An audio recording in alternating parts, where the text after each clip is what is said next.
Akala ko kakatapusan mo na.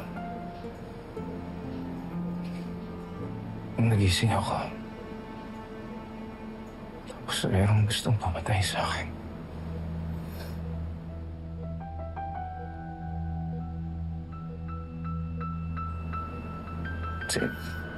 Sino ba yan?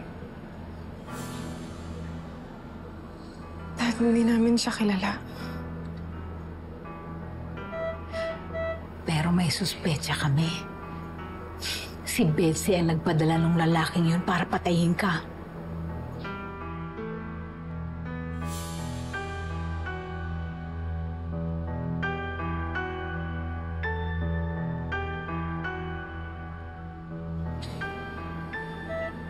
Saan yung babae? Nasaan si Betsy? Dad, hindi rin namin alam eh. Hindi na siya umuwi sa bahay simula ng mga nangyari. Dahil alam niya ang kasalanan niya. Anong ginawa niya sa'yo? Ate Connie, kitang-kita ko silang nagnanakaw sa akin. Ulo lang naman yan eh!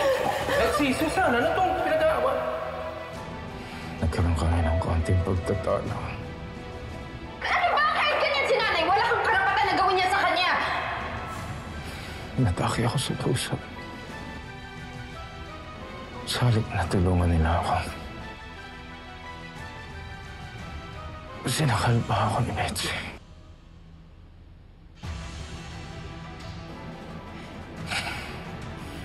Pinagdarinig ko sa bibig ni Betsy. Dapat siguro mamatay na lang ako. Mamatay ka na! Mamatay ka na!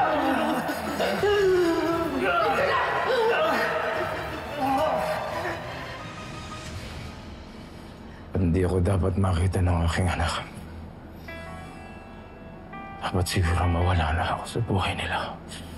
Yung hayop na yan. Yung hayop na yan. Dad, tama na. Kumalma ka. Hindi makakabuti sa'yo yan. Okay. It's okay. I'm okay. Tawagin mo na ba yung doktor? I'm fine. May karat lang kung sugat ko from the surgery. Sinasabi na nga ba? May kinalaman sila sa nangyari sa'yo. Kaya ayaw nilang magising ka. Kung walang konsyensya, mga hayop. Alam mo, alam ko yan. Kung ano ang ginawa nila sa akin, ganun din ang ginawa nila sa'yo.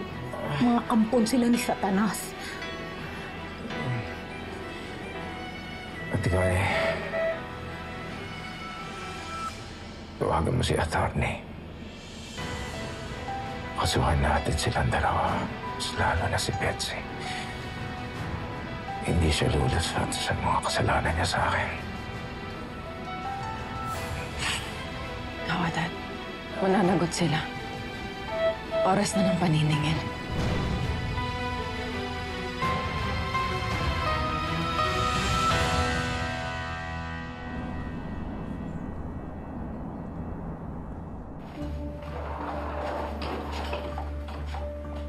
Dokumento ng supermarket.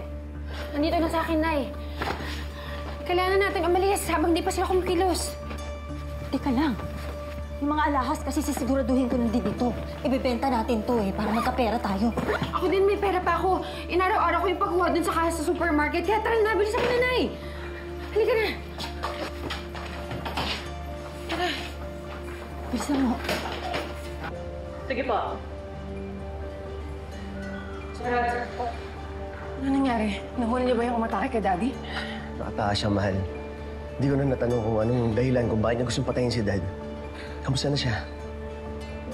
He's okay now. He's stable. Actually, nakausap ko na nga siya at kinuwento niya sa akin kung ano talaga nangyari. And you know what? Hindi siya tinulungan ni Betsy. Gusto talaga nila mamatayin na ang daddy ko. Kaya nagdesisyon na kami. Sasampa kami ng kaso laban sa kanila. Frustrated parasite. Posible kaya sila rin nagpapapatay kay Dad. That's possible. Panibagong kaso naman yun kung mapatunayan namin. But for now, tinawagan ko yung supermarket and they said nag-check-in si Betsy at si Susan sa hotel na to.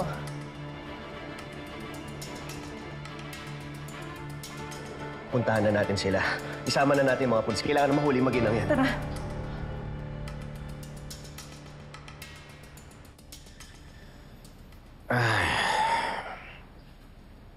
Dapat hindi makatakas yung dalawang yan. Mas lalo na si Betsy dahil sa kanilang kasamaan. Hindi na siya nangiming gumawa ng kahayupan. To think, buntis siya sa anak mo. Ate, yan pa pala ang isa. Ayoko madama yung bata.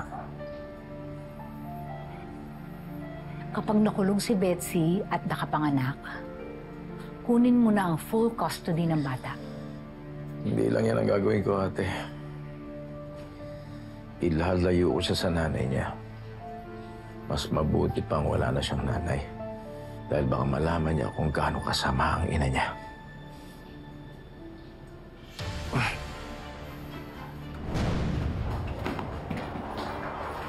Nay!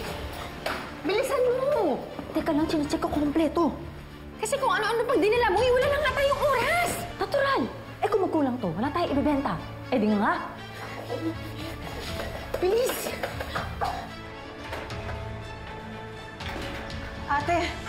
Ate, may hinahanap po kami dalawang babae, si Betsy Rodriguez at ang nanay niya. Dito po sila naka-check-in.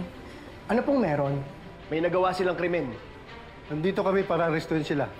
Sandali lang po. Ate, bilisan natin. Baka makatakas sila eh.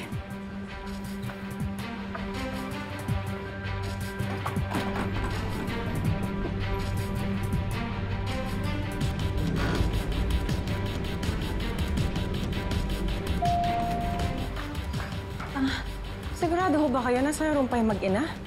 Wala sa record namin na nag-check out na sila. Mahuhuli na natin sila. Tara na.